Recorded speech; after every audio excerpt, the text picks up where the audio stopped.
Hey, Amber, good afternoon. This is Evangelist Mike. It's been a little bit. How are you? Amber, I have a dream that I got to tell you about. It was pretty profound. Um, I think you want to hear this. I had a dream last night, the other night rather, and I think that I need to let you know and other people who are listening that you guys, I don't know how much time we have until our master Christ Jesus, the Messiah. I don't know how long we have until he cracks open the firmament, the sky, and he is calling. He will come and he will call his beloved into heaven. We call this the rapture, harpazo, to be caught up.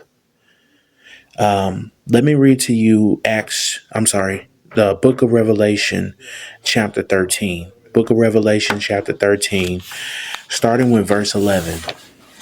And behold, another beast coming up out of the earth, and he had two horns like a lamb, and he spake as a dragon, and he exercised all the power of the first beast before him, and causes the earth and them which dwell therein to worship the first beast, whose deadly wound was healed.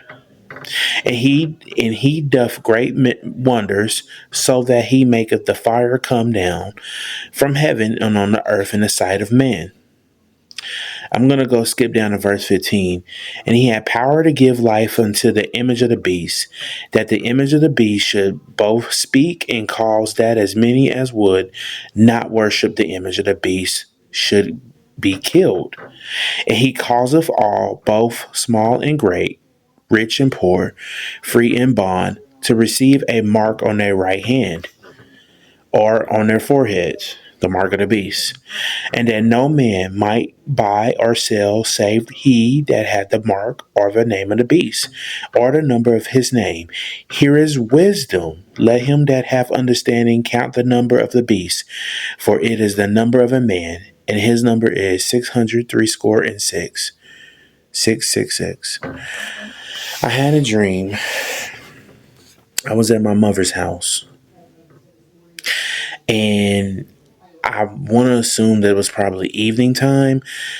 I just had the inclination, the feeling to look up, and I saw these men. They were parachuting down. So they had the parachutes and they were coming down, descending down into the earth. And it had to be hundreds or thousands of them in the sky. And then the dream transitioned into me in my bedroom at my mother's house. And I was just laying in bed, and all of a sudden, it was out of nowhere. This man,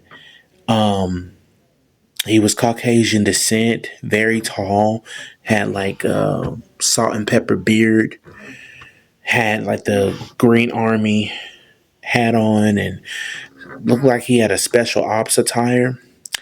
And he had a gun. He had his gun pointed at me. He had an M16 rifle, and I want to say a 45 or something. It was a cannon.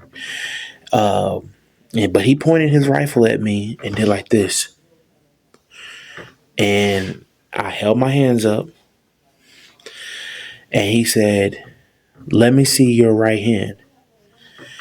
So I showed him my right hand, and he looked at it, and he asked me, "Do you have the mark?" And I said, "No, I don't have the mark." And he looked at me. Good. So he grabbed his radio and said, "Hey, we got one. We got a fresh one. Go ahead and send it in the van." And so as he did that, he backed out to the edge of the door and looked into my mother's room. And I believe my mother saw him, and he did like this. And after that, he motions for me to get up. And as I was about to leave the threshold of the room, I woke up from the dream. Now, I was kind of mad because I wanted to see what was going to happen next. What was he going to take me to? What was going to happen to me. And I forgot to mention this. As he was looking at my right hand, I guess I was talking to myself in my head, and I was saying to myself that this is real. I'm really going to have to die for this. That's what I said in the dream inside my head as he was looking at my hand. I said that this is for real, and I'm going to have to die for this. I'm going to have to die for Jesus. And so I felt the torment. I felt the fear. That fear was very real, but fear is torment, and we know that our God said that He did not give us a spirit of fear, but of power and of love and of a sound mind. So I say all this before it happens, you guys, that this is still the age of grace. The rapture has not happened yet. The tribulation period has not occurred yet, has not started. So we still have time. Please, my friends, if you do not know Jesus, I implore you, I urge you to know Jesus before it's too late. And if you discover Jesus during the tribulation period or whatever happens, do not take the mark, which is on your right hand or your forehead. If you don't have the mark, you're not going to be able to buy, sell, or trade.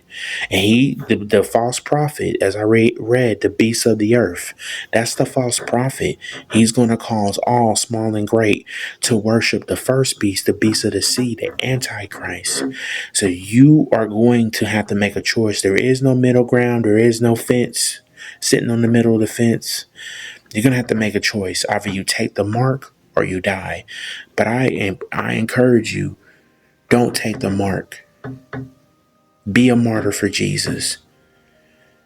But that's all I got to say, Sister Amber. It's good to see you. I love you dearly. You guys be blessed. Have a good one.